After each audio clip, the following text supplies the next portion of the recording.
the so-called tolerant left is costing 2 Chicago residents their music store, all because they support President Donald Trump. We have owner Suzanne Monk and Alexander Dubell. They have been receiving threats from Chicago residents over their store, and now they're being forced to shut down their store. Suzanne and Alexander join me now. Nice to see you both this morning. Thanks for joining us.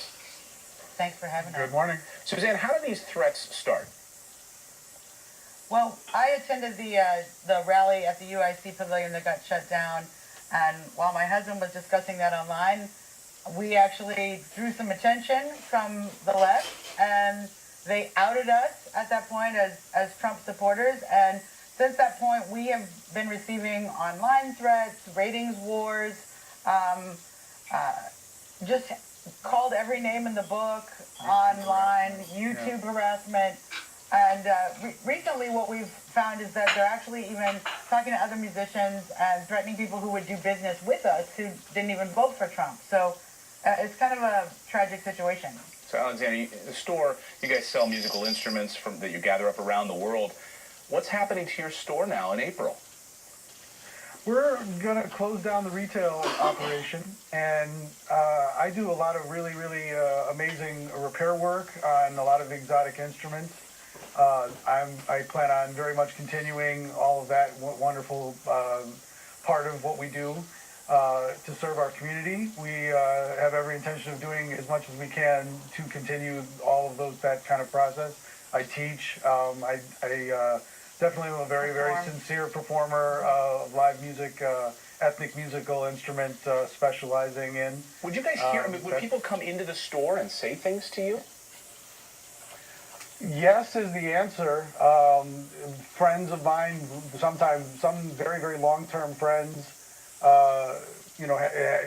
took the time to come in and say one thing or another. If one guy might be very in support but needing to be very quiet, others really made me feel very much like I was just becoming more of a liability to them because they couldn't associate or recommend my shop to do business.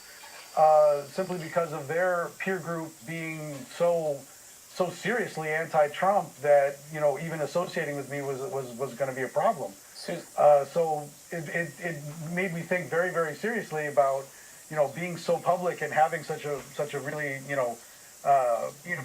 beautiful little brick and mortar shop to create a space for people.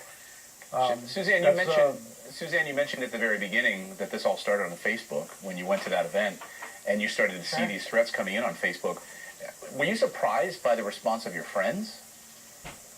I was surprised. Well, it started off a lot of strangers and people I didn't know, but as it has gone on, it is surprising to see people that Alex has performed music with, people that we've known, I've had in my home, turn around and decide we're white supremacists, we're xenophobes. Not out of any evidence. The only evidence they have is that we voted for Donald Trump. So the store is going to move online right now. You're being forced to close down in the heart of the tolerant left's liberal city, Chicago.